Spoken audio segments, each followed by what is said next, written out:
Hi guys, welcome to Wings Academy's online classes.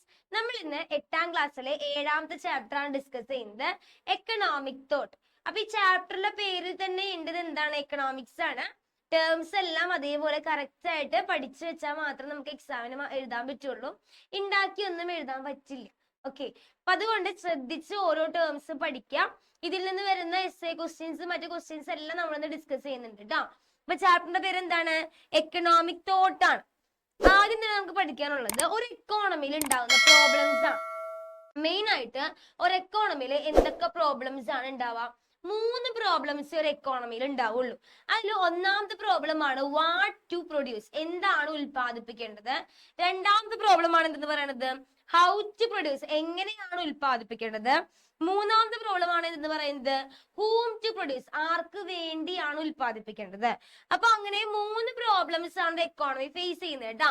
ഇത് important question ആണ്, എപ്പോഴും S ആയിട്ട് ചോദിക്കുന്ന ഒരു ക്വസ്റ്റ്യൻ ആണ്.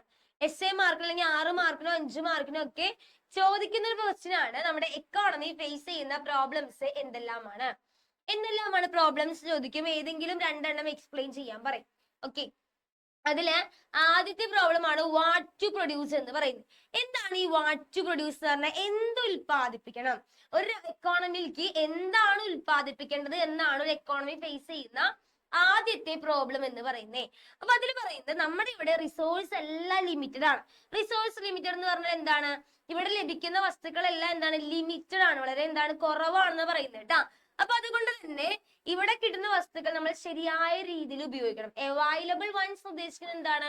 ഇവിടെ കിട്ടുന്ന സാധനങ്ങളെല്ലാം ശരിയായ രീതിയിൽ ഉപയോഗിക്കുകയും സൊസൈറ്റിയുടെ ക്ഷേമത്തിന് വേണ്ടിയിട്ട് ഉൽപ്പാദിപ്പിക്കുകയും വേണം. രണ്ടാമത്തെ പോയിന്റ് എന്താ പറഞ്ഞേക്കണം? രണ്ടാമത്തെ പോയിന്റ് പറഞ്ഞത് നമ്മുടെ ഇവിടെ കിട്ടുന്ന അവൈലബിൾ വൺസ്, നമ്മുടെ ഇവിടെ കിട്ടുന്ന വസ്തുക്കള് ശരിയായ രീതിയിൽ ഉപയോഗിക്കുകയും പ്രൊഡക്ഷൻ എങ്ങനെയായിരിക്കണം? സൊസൈറ്റിയുടെ വെൽഫെയറിന് വേണ്ടിയിട്ടുള്ളതായിരിക്കണം, സൊസൈറ്റിയുടെ ക്ഷേമത്തിന് വേണ്ടിയിട്ടുള്ളതായിരിക്കണം എന്നാണ് പറയുന്നത്. ഇനി മൂന്നാമത്തെ പോയിന്റ് എന്ന് പറയുന്നത് നമ്മുടെ സൊസൈറ്റിയുടെ ഏറ്റവും വലിയ ആഗ്രഹങ്ങൾ എന്തൊക്കെയാണ്? ഒരു പാർപ്പിടം വേണം, ഷെൽട്ടർ വേണം എന്നുള്ള ആഗ്രഹം ഉണ്ടായിരിക്കും. ക്ലോത്ത്, വസ്ത്രം വേണം, ഭക്ഷണം വേണം, അതുപോലെ തന്നെ ഹോസ്പിറ്റൽസ് എന്ന് പറഞ്ഞാൽ എന്താണ്? ആശുപത്രി വേണം, സ്കൂൾസ് വേണം. ഇതൊക്കെയാണ് ഒരു മനുഷ്യനെ സംബന്ധിച്ചിടത്തോളം ഏറ്റവും കൂടുതലായിട്ട് വേണ്ട കാര്യങ്ങൾ. എന്തൊക്കെയാണ് വേണ്ട കാര്യങ്ങൾ? ഫുഡ് വേണമെന്ന് പറഞ്ഞു, ഷെൽട്ടർ വേണമെന്ന് പറഞ്ഞു, ക്ലോത്ത് വേണമെന്ന് പറഞ്ഞു, ഹോസ്പിറ്റൽസ് പറഞ്ഞു, സ്കൂൾസ് പറഞ്ഞു അല്ലെ. ഇതാണ് മനുഷ്യന് മെയിൻ ആയിട്ട് വേണ്ട കാര്യങ്ങൾ അല്ലെങ്കിൽ ആഗ്രഹങ്ങൾ എന്ന് പറയുന്നത്. അപ്പൊ നമ്മുടെ വാണ്ടും നമ്മുടെ ആഗ്രഹങ്ങളും ഇവിടെ കിട്ടുന്ന വസ്തുക്കളും അവൈലബിൾ വൺസും തമ്മിൽ എന്തുണ്ടായിരിക്കണം? ഒരു ബാലൻസ് ആയിട്ടുള്ള റിലേഷൻ ഉണ്ടായിരിക്കണം. എപ്പോഴും ഒരു ബാലൻസ് ആയിട്ടുള്ള ഒരു ബന്ധം ഉണ്ടായിരിക്കണം. അത് ഇത്രയും കാര്യങ്ങളാണ് വാട്ട് ടു പ്രൊഡ്യൂസ് പറയുന്നത്. എന്താണ് ഉൽപ്പാദിപ്പിക്കേണ്ടത് എന്ന് ചോദിക്കുമ്പോൾ നമ്മൾ ആദ്യം പറയേണ്ടത് നമ്മുടെ ഇവിടെ കിട്ടുന്ന റിസോഴ്സ് എല്ലാം എന്താണ്? ലിമിറ്റഡ് ആണ്. അതുകൊണ്ട് തന്നെ നമ്മൾ അവൈലബിൾ വൺസ് എന്ത് ഉപയോഗിക്കണം എന്ന് നമ്മൾ തീരുമാനിക്കണം. അതേപോലെ തന്നെ ഉൽപ്പാദിപ്പിക്കുന്ന വസ്തുക്കൾ എങ്ങനെയായിരിക്കണം? സൊസൈറ്റിയുടെ വെൽഫെയറിന് വേണ്ടിയിട്ടുള്ളതായിരിക്കണം, ക്ഷേമ പ്രവർത്തനങ്ങൾക്ക് വേണ്ടിയിട്ടുള്ളതായിരിക്കണം. ഇനി എന്തൊക്കെയാണ് നമുക്ക് ഇവിടെ നിന്ന് കിട്ടുന്നത്? എന്തൊക്കെയാണ് നമ്മുടെ മെയിൻ ആയിട്ടുള്ള ആഗ്രഹങ്ങൾ എന്ന് പറയുന്ന വാൺസ്? ഒരു മനുഷ്യനെ സംബന്ധിച്ചിടത്തോളം അവർക്ക് വേണ്ട മെയിൻ ആയിട്ടുള്ള വാൺസ് ആണ് ഏതൊക്കെ? Food, shelter, cloth, hospitals, schools ഒക്കെ എന്ന് പറയുന്നത്. അപ്പോ ഇതെല്ലാം നമുക്ക് ലഭ്യമാകുന്നുണ്ടോ എന്ന് നോക്കണം. നമ്മുടെ ആഗ്രഹവും ഇവിടെ കിട്ടുന്ന വസ്തുക്കളും തമ്മിൽ എന്തുണ്ടായിരിക്കണം? എപ്പോഴും ഒരു ബാലൻസ് ഉണ്ടായിരിക്കണം. ഓക്കെ, ഒരു ബാലൻസ് ഉണ്ടായിരിക്കണം. ഇതാണ് ഫസ്റ്റത്തെ എന്താണ് ഒരു എക്കോണമി ഫേസ് ചെയ്യുന്ന മെയിൻ ആയിട്ടുള്ള ഒന്നാമത്തെ പ്രോബ്ലം. വാട്ട് ടു പ്രൊഡ്യൂസ് അല്ലെങ്കിൽ ഹൗ മച്ച് ടു പ്രൊഡ്യൂസ് ആണ്, എന്താണ് ഉൽപ്പാദിപ്പിക്കേണ്ടത്. ഓക്കെ, രണ്ടാമത്തെ പ്രോബ്ലം കേട്ടോ. രണ്ടാമത്തെ പ്രോബ്ലം ആണ് ഹൗ ടു പ്രൊഡ്യൂസ്. രണ്ടാമത്തെ പ്രോബ്ലം ആണ് എന്ത് പറയുന്നത്? How to produce. നമ്മൾ ഉൽപ്പാദിപ്പിക്കേണ്ട സംഭവം തീരുമാനിച്ചു, ഇന്ന വസ്തു ഇന്ന സൊസൈറ്റിക്ക് വേണ്ടിയിട്ട് ഉണ്ടാക്കാൻ നമ്മൾ തീരുമാനിച്ചു. ആ തീരുമാനിച്ച വസ്തു എങ്ങനെ ഉണ്ടാക്കണം എന്നുള്ളതാണ് രണ്ടാമത്തെ പ്രോബ്ലം. എന്താണ്? How to produce. നമ്മുടെ ഒരു എക്കോണമി ഫേസ് ചെയ്യുന്ന രണ്ടാമത്തെ പ്രോബ്ലം ആണ് നമ്മൾ ഉണ്ടാക്കാൻ തീരുമാനിച്ച സംഭവം എങ്ങനെ ഉണ്ടാക്കണം, ഹൗ ടു പ്രൊഡ്യൂസ് എന്ന് പറയുന്നത്. അതെങ്ങനെയായിരിക്കും നമ്മൾ തീരുമാനിക്കുക? ഹൗ ടു പ്രൊഡ്യൂസ് നമ്മൾ എങ്ങനെയായിരിക്കും തീരുമാനിക്കുക? ഹൗ ടു പ്രൊഡ്യൂസ് തീരുമാനിക്കുന്നത് എന്തിന്റെ ബേസിലായിരിക്കും? ഡിസൈഡഡ് ഓൺ ദ ബേസിസ് എന്ന് പറഞ്ഞാല് തീരുമാനിക്കുന്നത് എന്തിന്റെ ബേസിലായിരിക്കും എന്ന് പറഞ്ഞേക്കണത്? Availability of the resource. നമ്മുടെ ഇവിടെ ലഭ്യമായ റിസോഴ്സിന്റെയും ടെക്നോളജിയുടെയും ബേസിൽ മാത്രമേ അത് എങ്ങനെ ഉണ്ടാക്കണമെന്ന് തീരുമാനിക്കാൻ പറ്റുള്ളൂ. നമ്മളൊരു വസ്തു ഉണ്ടാക്കാൻ തീരുമാനിച്ചു, അത് എങ്ങനെ വേണമെങ്കിലും ഉണ്ടാക്കാൻ പറ്റും. എങ്ങനെ ഉണ്ടാക്കും നമ്മള്? എങ്ങനെയാണ് ഒരു വസ്തു ഉണ്ടാക്കാൻ തീരുമാനിക്കുന്നത്? നമുക്ക് അത് ഉണ്ടാക്കാൻ വേണ്ട സാധനങ്ങൾ ഉണ്ടോ എന്ന് നോക്കും, അല്ലെ? അതേപോലെ തന്നെ ഇവിടെ എന്തൊക്കെ ലഭ്യമായിട്ടുണ്ടെന്ന് നോക്കും. അത് തന്നെയാണ് പറയുന്നത് ഹൗ ടു പ്രൊഡ്യൂസ് എന്ന് പറഞ്ഞു കഴിഞ്ഞാല്, ഉണ്ടാക്കാൻ നമ്മൾ തീരുമാനിച്ച സംഭവം ഇവിടെ ലഭ്യമായിട്ടുള്ള ടെക്നോളജിയും അതേപോലെ തന്നെ റിസോഴ്സും ഉപയോഗിച്ച് എങ്ങനെ ഉണ്ടാക്കണം എന്ന് തീരുമാനിക്കുന്നു. ഓക്കെ, ഈ പ്രൊഡക്ഷൻ നമ്മുടെ റിസോഴ്സ് അനുസരിച്ച് മാറും. ചിലപ്പോൾ ഇവിടെ കിട്ടുന്ന റിസോഴ്സ് പോലെ ആയിരിക്കില്ല മറ്റൊരു സ്ഥലത്ത് കിട്ടുന്ന, അല്ലെ? അപ്പൊ എവിടേക്ക് എന്തൊക്കെ റിസോഴ്സ് ആണ് കിട്ടുന്നത് അതിനനുസരിച്ച് പ്രൊഡക്ഷന്റെ മെത്തേഡിൽ വ്യത്യാസം ഉണ്ടായിരിക്കും. മെത്തേഡ് എന്ന് പറഞ്ഞാൽ എന്താണ്? രീതിയിൽ വ്യത്യാസം ഉണ്ടായിരിക്കും. അപ്പൊ ഹൗ ടു പ്രൊഡ്യൂസ് എന്ന് പറയുന്നത് മെയിൻ കണ്ടന്റ് എന്ന് പറയുന്നത് ഇത് തീരുമാനിക്കുന്നത് എന്തിന്റെ ബേസിലാണ്? എന്തിന്റെ ബേസിലാണെന്ന് പറഞ്ഞേ? ടെക്നോളജിയുടെ ബേസിൽ അല്ലെങ്കിൽ അവൈലബിൾ ആയിട്ടുള്ള റിസോഴ്സിന്റെ ബേസിലായിരിക്കും നമ്മൾ എന്ത് തീരുമാനിക്കുക? ഒരു വസ്തു എങ്ങനെ ഉൽപ്പാദിപ്പിക്കണം എന്ന് തീരുമാനിക്കുന്നത്. ഇനി ഓരോ വസ്തുവും ലഭ്യമാകുന്ന അളവിന്റെ വ്യത്യാസം അനുസരിച്ച് അത് ഉണ്ടാക്കുന്ന രീതിയിലും വ്യത്യാസം ഉണ്ടായിരിക്കും. അത് ലാസ്റ്റ് പോയിന്റ് പറയുന്നത് പ്രൊഡക്ഷന്റെ രീതി നമ്മുടെ ലഭ്യമായിട്ടുള്ള റിസോഴ്സ് അനുസരിച്ച് മാറുന്നു എന്ന് പറയുന്നു. അപ്പൊ നമ്മൾ വാട്ട് ടു പ്രൊഡ്യൂസും പറഞ്ഞു, ഹൗ ടു പ്രൊഡ്യൂസും പറഞ്ഞു. ഇനി മൂന്നാമത്തെ പ്രോബ്ലം, നമ്മുടെ എക്കോണമിക് ഫേസ് ചെയ്യുന്ന മൂന്നാമത്തെ പ്രോബ്ലം ആണ് for whom to produce. Whom to produce എന്ന് പറഞ്ഞാൽ എന്താണ്? ആർക്ക് വേണ്ടി ഉൽപ്പാദിപ്പിക്കണം, എന്ത് ഉൽപ്പാദിപ്പിക്കണം എന്ന് നോക്കി നമ്മള്, എങ്ങനെ ഉൽപ്പാദിപ്പിക്കണം എന്ന് നോക്കി നമ്മള്. For whom to produce. Whom to produce എന്ന് പറഞ്ഞാൽ എന്താണ്? ആർക്ക് വേണ്ടി ഉൽപ്പാദിപ്പിക്കണം. ആർക്ക് വേണ്ടി ഉൽപ്പാദിപ്പിക്കണം നമ്മൾ പറയണത്? പ്രൊഡക്ഷൻ നടക്കുന്നത്, പ്രൊഡക്ഷൻ ഇവിടെ അണ്ടർടേക്കൺ ചെയ്യണത് എന്തിനു വേണ്ടിയിട്ടാണ്? ഒരു സൊസൈറ്റിക്ക് ഒരുപാട് ആഗ്രഹങ്ങൾ ഉണ്ടായിരിക്കും, വാണ്ടുകൾ ഉണ്ടായിരിക്കും. വാണ്ട്സ് എന്ന് പറഞ്ഞാൽ എന്താണ്? ആഗ്രഹങ്ങൾ. ആ ആഗ്രഹങ്ങൾ നടപ്പിലാക്കാൻ വേണ്ടിയിട്ടാണ് നമ്മൾ പ്രൊഡക്ഷൻ നടത്തുന്നത്, അല്ലെ? ഇപ്പൊ ഹ്യൂമൻ വാണ്ടുകൾ എപ്പോഴെങ്കിലും ലിമിറ്റഡ് ആണോ? ഒരിക്കലല്ല. മനുഷ്യന്റെ ആഗ്രഹം ഇങ്ങനെ ലിമിറ്റഡ് അല്ലാതെ അൺലിമിറ്റഡ് ആണ്, അല്ലെ? ഹ്യൂമൻ വാണ്ട്സ് ആർ അൺലിമിറ്റഡ് ആണ്, ഒരിക്കലും ലിമിറ്റഡ് അല്ല. നിന്ന് പോകുന്ന ആഗ്രഹങ്ങൾ ഒരു മനുഷ്യനും ഇല്ല, അല്ലെ? ഒന്ന് കഴിയുമ്പോഴേക്കും മറ്റൊരു ആഗ്രഹം മനുഷ്യൻ എന്തായാലും വന്നിട്ടുണ്ടായിരിക്കും. ഒരാഗ്രഹം ഇപ്പൊ ഉണ്ടെങ്കിൽ ആ ആഗ്രഹം ഫുൾഫിൽ ചെയ്ത് കഴിഞ്ഞാല് നെക്സ്റ്റ് അപ്പോഴേക്കും മറ്റൊരു ആഗ്രഹം വരും. അതാണ് മനുഷ്യന്റെ ഒരു സ്വഭാവം, അല്ലെ? അപ്പൊ അതേപോലെ തന്നെ ഈ പ്രൊഡക്ഷൻ നടക്കണ എന്തിനു വേണ്ടിയിട്ടാണ്? മനുഷ്യന്റെ ഈ ആഗ്രഹങ്ങളെല്ലാം ഫുൾഫിൽ ചെയ്യാൻ വേണ്ടിയിട്ടാണ് പ്രൊഡക്ഷൻ നടക്കുന്നത്, അല്ലെങ്കിൽ അവിടെ സാറ്റിസ്ഫൈ ചെയ്യാൻ വേണ്ടിയിട്ടാണ് ഈ ഒരു പ്രൊഡക്ഷൻ നടക്കുന്നത്. മനുഷ്യന്റെ ആഗ്രഹം എന്താണെന്ന് പറഞ്ഞേക്കണത്? അൺലിമിറ്റഡ് ആണ്. മനുഷ്യന്റെ ആഗ്രഹം എന്താണ്? അൺലിമിറ്റഡ് ആണ്. ഒന്ന് കഴിയുമ്പോഴേക്കും മറ്റൊന്ന് ക്രോപ്സ് അപ്പ്. ക്രോപ്സ് അപ്പ് എന്ന് പറഞ്ഞാൽ എന്താ ഉദ്ദേശിക്കുന്നത്? മറ്റൊന്ന് ഉയരുന്നു എന്നാണ് പറയുന്നത്, അല്ലെ? പക്ഷെ നമ്മുടെ ഇവിടെ എന്തുണ്ടാവണമെന്നില്ല, ആ ആഗ്രഹങ്ങളെല്ലാം സാറ്റിസ്ഫൈ ചെയ്യാൻ, ഫുൾഫിൽ ചെയ്യാനുള്ള റിസോഴ്സ് ഉണ്ടാവണമെന്നില്ല. പക്ഷെ നമ്മുടെ ആഗ്രഹങ്ങളെല്ലാം എന്താണ്? ഫുൾഫിൽ ചെയ്യാൻ കഴിയുന്ന റിസോഴ്സ് ഉണ്ടാവണമെന്നില്ല. അതുകൊണ്ട് നമ്മൾ എന്ത് ചെയ്യണം? നമുക്ക് ഒരുപാട് ആഗ്രഹങ്ങൾ ഉണ്ടായിരിക്കും. ആ ആഗ്രഹങ്ങളെല്ലാം നമ്മൾ പ്രിയോറിറ്റൈസ് ചെയ്യണം. അതായത് ഏറ്റവും മുന്നിൽ ഏത് ആഗ്രഹമാണ് വേണ്ടത്, ആ ആഗ്രഹങ്ങളെ എന്താ പറയാ, പ്രിയോറിറ്റൈസ് ചെയ്ത് വെക്കണം എന്നാണ് പറയുന്നത്. അപ്പൊ ഹോം ടു പ്രൊഡ്യൂസ് പറഞ്ഞാൽ ആർക്ക് വേണ്ടി ഉൽപ്പാദിപ്പിക്കണം എന്ന് പറഞ്ഞാല് മനുഷ്യന്റെ ആഗ്രഹം സാറ്റിസ്ഫൈ ചെയ്യാൻ വേണ്ടിയിട്ടാണ് ഉൽപാദനം നടക്കുന്നത്. പക്ഷെ മനുഷ്യന്റെ ആഗ്രഹം ഇവിടെ എന്താണ്? അൺലിമിറ്റഡ് ആണ്. ഒന്ന് ഫുൾഫിൽ ചെയ്ത് കഴിയുമ്പോൾ മറ്റൊന്ന് ക്രോപ്സ് അപ്പ് ചെയ്യുന്നു, മറ്റൊന്ന് ഉയരുന്നു. അതുകൊണ്ട് നമ്മുടെ ആഗ്രഹം എന്ത് ചെയ്യണം എന്ന് അവർ പറഞ്ഞേക്കണത്? പ്രയോറിറ്റൈസ് ചെയ്യണം. അത് ഇമ്പോർട്ടന്റ് ആയിട്ടുള്ളത് ആദ്യം വെക്കുക, പിന്നെ നെക്സ്റ്റ്. അങ്ങനെ പ്രിയോറിറ്റൈസ് ചെയ്യണം എന്നാണ് ഇതിൽ പറയുന്നത്, ഫോർ ഹോം ടു പ്രൊഡ്യൂസ് പറയുന്നത്. അപ്പൊ എക്കോണമി ഫേസ് ചെയ്യുന്ന 3 പ്രോബ്ലംസ് നമ്മൾ പറഞ്ഞു കഴിഞ്ഞു. വളരെ ഇമ്പോർട്ടന്റ് ആയിട്ടുള്ള ക്വസ്റ്റ്യൻ ആണ്. ഇപ്രാവശ്യത്തെ എക്സാമിന് ഷുവർ ആയിട്ട് പ്രതീക്ഷിക്കാവുന്ന ഒരു ക്വസ്റ്റ്യൻ ആണ് കേട്ടോ. അപ്പൊ ഏതൊക്കെ നമ്മൾ പറഞ്ഞത്? എക്കോണമി ഫേസ് ചെയ്യുന്ന 3 പ്രോബ്ലംസ് ആണ്. What to produce, how to produce, whom to produce. Okay, next പറയുന്നത് എന്താണ് ഈ എക്കണോമിക്സ് എന്ന് പറഞ്ഞു കഴിഞ്ഞാല്? എന്താണ് ഈ എക്കണോമിക്സ് എന്ന് പറഞ്ഞാല്? Study of wealth. Main point എന്താണ്? എക്കണോമിക്സ് എന്ന് പറഞ്ഞാൽ എന്താണ്? സ്റ്റഡി ഓഫ് വെൽത്ത് ആണ്. അതായത് സമ്പത്തിനെ പറ്റി പഠിക്കുന്ന ഒന്നാണെന്ന് പറയുന്നത് എക്കണോമിക്സ് എന്ന് പറയുന്നത്. സോഷ്യൽ സയൻസിന്റെ ബ്രാഞ്ച് ആണ് എക്കണോമിക്സ്, അല്ലെ? നമ്മൾ സോഷ്യൽ സയൻസ് ഇപ്പൊ നമ്മൾ പഠിക്കുന്നുണ്ട്. കുറച്ചും കൂടി വലുതായി കഴിഞ്ഞാൽ എക്കണോമിക്സ് എന്നൊക്കെ പറയുന്ന മറ്റൊരു ബുക്ക് വരും. അപ്പൊ എക്കണോമിക്സ് എന്ന് പറയുന്നത് എന്താണ്? സോഷ്യൽ സയൻസിന്റെ മറ്റൊരു ബ്രാഞ്ചാണ്. അത് എന്തിനെ പറ്റി പഠിക്കുന്ന ബ്രാഞ്ചാണ്? വെൽത്തിനെ പറ്റി പഠിക്കുന്ന ബ്രാഞ്ചാണ്. സമ്പത്തിനെ പറ്റി പഠിക്കുന്ന ബ്രാഞ്ചാണ് എന്തെന്ന് പറയുന്നത്? എക്കണോമിക്സ് എന്ന് പറയുന്നത്. അതേപോലെ തന്നെ എന്തിനെ പറ്റി പഠിക്കുന്നുണ്ട്? സൊസൈറ്റിനെയും മനുഷ്യനെയും പറ്റി. ഇതിനെ പറ്റി പഠിക്കുന്നുണ്ട്. നമ്മുടെ സമൂഹത്തിനെയും മനുഷ്യനെ പറ്റിയും ഏത് പഠനത്തിൽ വരുന്നുണ്ട്?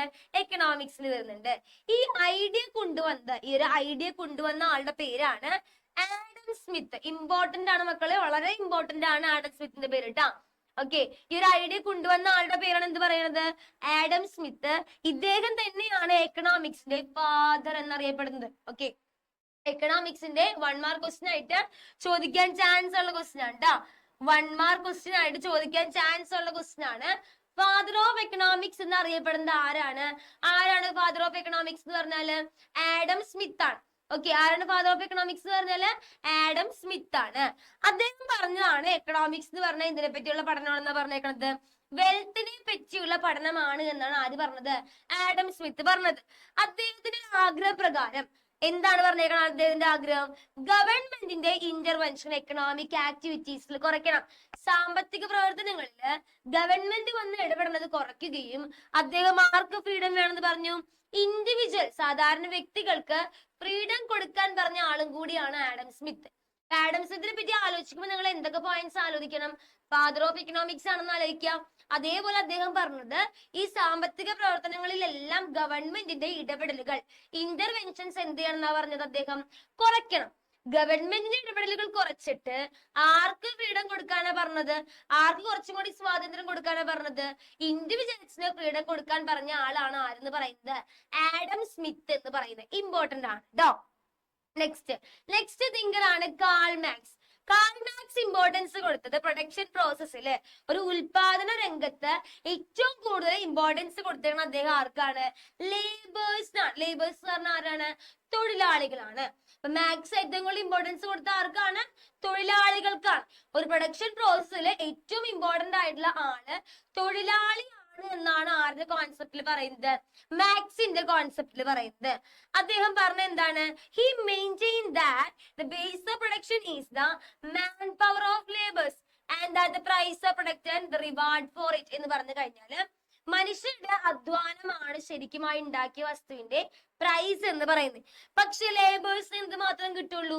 ആ സംഭവം വിറ്റ് കഴിഞ്ഞാലോ അല്ലെങ്കിൽ പ്രൊഡക്ഷനിൽ അത് ഉപയോഗിച്ചു കഴിഞ്ഞാലോ അവർക്ക് എന്ത് മാത്രം കിട്ടുള്ളൂ? പണിയെടുത്ത ആളുകൾക്ക് ഒരു ചെറിയൊരു പോർഷൻ ഷെയർ ആയി മാത്രം കിട്ടുന്നുള്ളൂ. ലയണൽ ഷെയർ എന്ന് ഉദ്ദേശിക്കുന്നത് എന്താണ്? ഏറ്റവും കൂടുതൽ ഷെയർ കൊണ്ടുപോകുന്നത് ആരായിരിക്കുള്ളൂ? ക്യാപിറ്റലിസ്റ്റ് ആണ്. മുതലാളികൾക്കാണ് ശരിക്കും ലാഭമുള്ളത്. അവിടെ പണിയെടുക്കുന്നവർക്ക് ചെറിയൊരു ഷെയർ മാത്രം ലഭിക്കുള്ളൂ. മാക്സ് ഇതിനെ വിളിച്ച പേര് സർപ്ലസ് വാല്യൂ എന്നാണ്. മാക്സിനെ വിളിച്ച പേരെന്താണ്? Surplus value. മാക്സ് എന്നൊക്കെ പറഞ്ഞു. മാക്സ് കൂടുതലായിട്ട് ഇമ്പോർട്ടൻസ് കൊടുത്ത ആർക്കാണെന്ന് പറഞ്ഞു? ലേബേഴ്സുകൾക്കാണ്, തൊഴിലാളികൾക്കാണെന്ന് പറഞ്ഞു. അദ്ദേഹം പറഞ്ഞൊരു പോയിന്റ് എന്ന് പറഞ്ഞത് എന്താണ്? നമ്മുടെ ലേബേഴ്സിന് എന്ത് മാത്രം കിട്ടുന്നുള്ളൂ? പ്രൊഡക്ഷനില് ഒരു ചെറിയൊരു ഭാഗം മാത്രമേ ഷെയർ ആയിട്ട് കിട്ടുന്നുള്ളൂ. ഏറ്റവും കൂടുതൽ ഷെയർ കൊണ്ടുപോകുന്നത് ആരാണ്? ക്യാപിറ്റലിസ്റ്റ് ആണ്. ക്യാപിറ്റലിസ്റ്റ് എന്ന് പറഞ്ഞ ആരാണ്? മുതലാളികളാണ്. അവർക്കാണ് പ്രോഫിറ്റ് കിട്ടുന്നതെന്നാണ് ആര് പറഞ്ഞത്? കാൾ മാക്സ് പറഞ്ഞത്. അദ്ദേഹം ഇതിനെ വിളിച്ച പേര് സർപ്ലസ് വാല്യൂ എന്നാണ്. അദ്ദേഹത്തിന്റെ ചിന്തയിൽ, അദ്ദേഹത്തിന്റെ ആഗ്രഹം അല്ലെങ്കിൽ സ്വപ്നം എന്ന് പറയുന്നത് നമ്മുടെ സൊസൈറ്റിയിൽ എന്ത് പാടില്ല? ഡിഫറൻസ് പാടില്ല, വ്യത്യാസം പാടില്ല. എന്തൊക്കെ തമ്മിലുള്ള വ്യത്യാസം പാടില്ല? ഹാവ്സും ഹാവിനോട്ടും. ഹാവ്സും ഹാവിനോട്ടും എന്ന് പറഞ്ഞാൽ എന്താണ്? ഉള്ളവനും ഇല്ലാത്തവനും എന്നൊരു വ്യത്യാസം നമ്മുടെ സൊസൈറ്റിയില് പാടില്ല എന്ന് പറഞ്ഞ ആളായിരുന്നു പറയുന്നത് കാൾ മാക്സ്. കാൾ മാക്സിന്റെ ആഗ്രഹപ്രകാരം നമ്മുടെ സൊസൈറ്റിയിൽ എല്ലാവരും ഈക്വൽ ആയിരിക്കണം. ഹാവ്സും ഹാവിനോട്ടും തമ്മിലുള്ള ഡിഫറൻസ് പാടില്ല എന്ന് പറഞ്ഞ വ്യക്തിയാണ് ആയിരുന്നു പറയുന്നത്? കാൾ മാക്സ് എന്ന് പറയുന്നത്. അദ്ദേഹത്തിന്റെ ഈ ഐഡിയാസ് എല്ലാം കണ്ടെയ്ൻ ചെയ്യുന്നത് എന്തിലാണ്? മാഗ്നം ഒപ്പസ് ഡാഷ് ക്യാപിറ്റൽ എന്ന് പറഞ്ഞ ബുക്കിലാണ് ട്ടാ. അതിന്റെ ഐഡിയാസ് എല്ലാം കണ്ടെയ്ൻ ചെയ്യുന്നത് എവിടെയാണ്? മാഗ്നം ഒപ്പസ് ഡാഷ് ക്യാപിറ്റൽ എന്ന് പറയുന്ന ബുക്കിലാണ് കണ്ടെയ്ൻ ചെയ്യുന്നത്. അപ്പൊ കാൾ മാക്സിനെ പറ്റി പറയുമ്പോൾ ആലോചിക്കേണ്ട കാര്യം, അദ്ദേഹം കൂടുതലായിട്ട് ഇമ്പോർട്ടൻസ് കൊടുത്തത് ലേബേഴ്സ്, തൊഴിലാളികൾക്കാണ്. അദ്ദേഹം പറഞ്ഞത് എന്താണ്? അദ്ദേഹം പറഞ്ഞത് പ്രൊഡക്ഷൻ പ്രോസസ്സില് നമ്മുടെ സാധാരണ ലേബേഴ്സിന് കുറച്ച് ഷെയർ മാത്രമേ കിട്ടുന്നുള്ളൂ. ബാക്കി ലയണൽ ഷെയർസ്, ബാക്കി മൊത്തം ഷെയർസ് കൊണ്ടുപോകുന്നത് ആരാണെന്ന് പറഞ്ഞത്? ആരാണ്? നമ്മുടെ ക്യാപിറ്റലിസ്റ്റ് ആണെന്ന് പറഞ്ഞത് അല്ലെ? മുതലാളികളാണ്. മുതലാളികൾക്കാണ് ഏറ്റവും കൂടുതൽ പ്രോഫിറ്റ് കിട്ടുന്നതെന്ന് പറഞ്ഞു. ഈ ഒരു കോൺസെപ്റ്റിന് അദ്ദേഹം പറഞ്ഞ പേര് സർപ്ലസ് വാല്യൂ എന്നാണ്. അദ്ദേഹത്തിന്റെ ഡ്രീം പ്രകാരം, സ്വപ്നം പ്രകാരം നമ്മുടെ സൊസൈറ്റി എങ്ങനെയായിരിക്കണം? ഹാവ്സും ൊന്നും ഇല്ലാത്ത നല്ലൊരു സൊസൈറ്റി ആയിരിക്കണം എന്നാണ് ആര് പറഞ്ഞത്? മാക്സ് പറഞ്ഞത്. There is no difference between the haves and have not എന്നാണ് പറഞ്ഞത് കേട്ടാ. മറ്റൊരു ഇമ്പോർട്ടന്റ് ക്വസ്റ്റ്യൻ ആണ് ഡ്രെയിൻ തിയറി. ഇമ്പോർട്ടന്റ് ആണ്. 3 മാർക്കിനോ 4 മാർക്കിനോ ചോദിക്കാവുന്ന ഒരു ക്വസ്റ്റ്യൻ ആണ്. എന്താണ് ഡ്രെയിൻ തിയറി? എക്സ്പ്ലെയിൻ ചെയ്യാൻ പറയും. ഡ്രെയിൻ തിയറി എന്ന് പറഞ്ഞാല് ദാദാബായ് നവറോജ് ഒരു എക്കണോമിസ്റ്റ് ആണ് ബ്രിട്ടീഷ് ഇന്ത്യയില്.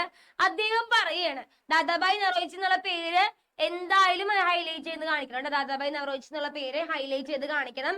ഡ്രെയിൻ തിയറിയിലെ മെയിൻ ആളാണ്. ആളുടെ പേര് എഴുതിയത് നമുക്ക് 1 മാർക്ക് കിട്ടും ട്ടാ. അപ്പൊ ദാദാബായ് നവറോജ് പറഞ്ഞത് എന്താണ്? നമ്മുടെ ബ്രിട്ടീഷേഴ്സ് വന്നിട്ട് നമ്മുടെ ഇവിടെ നിന്ന് എന്ത് കൊണ്ടുപോയി? റിസോഴ്സ് കൊണ്ടുപോയി. നമ്മുടെ ഇവിടുത്തെ എല്ലാ റിസോഴ്സും ബ്രിട്ടീഷുകാർ വന്നിട്ട് എന്ത് ചെയ്തു? കൊണ്ടുപോയപ്പോ എന്തിന് കാരണമായി? നമുക്ക് സാമ്പത്തികപരമായിട്ട് ക്രൈസിസ്, ബുദ്ധിമുട്ടുണ്ടായി. അതേപോലെ പോവർട്ടി, ദാരിദ്ര്യം വന്നു. ഇതിനെ വിളിക്കുന്ന പേരാണ് drain theory. Britishers were draining our resource. Main point എന്താണ്? ഡ്രെയിനിങ് അവർ റിസോഴ്സ് എന്നാണ് പറഞ്ഞേക്കുന്നത്. നമ്മുടെ റിസോഴ്സ് എല്ലാം ചോർത്തിക്കൊണ്ടുപോയി. ആര് ചോർത്തിക്കൊണ്ടുപോയി? നമ്മുടെ ബ്രിട്ടീഷുകാർ വന്ന് നമ്മുടെ ഇവിടുത്തെ റിസോഴ്സ് വിഭവങ്ങളെല്ലാം ചോർത്തിക്കൊണ്ടുപോയതിനെ വിളിക്കുന്ന പേരാണ് ഡ്രെയിൻ തിയറി എന്ന് പറയുന്നത്. ചോർത്തിക്കൊണ്ടുപോയത് കാരണം നമ്മുടെ നാട്ടിൽ എന്തുണ്ടായി? എക്കണോമിക് ക്രൈസിസ് ഉണ്ടായി, സാമ്പത്തികപരമായിട്ട് ബുദ്ധിമുട്ടുണ്ടായി. അതേപോലെ തന്നെ പോവർട്ടി ഉണ്ടായി. പോവർട്ടി എന്ന് പറഞ്ഞാൽ എന്താണ്? ദാരിദ്ര്യം ഉണ്ടായി. അപ്പൊ ഇത് കൊണ്ടുവന്ന ആളുടെ പേര് എന്തായാലും എഴുതണം. എന്താണ് ആളുടെ പേര്? ദാദാബായ് നവറോജി ആണ്. അദ്ദേഹം പറഞ്ഞു ബ്രിട്ടീഷുകാർ വന്നിട്ട് നമ്മുടെ ഇവിടുത്തെ എന്ത് കൊണ്ടുപോയി? റിസോഴ്സ് എന്താണ്? ഡ്രെയിൻ ചെയ്തു എന്നാണ് പറയുന്നത്.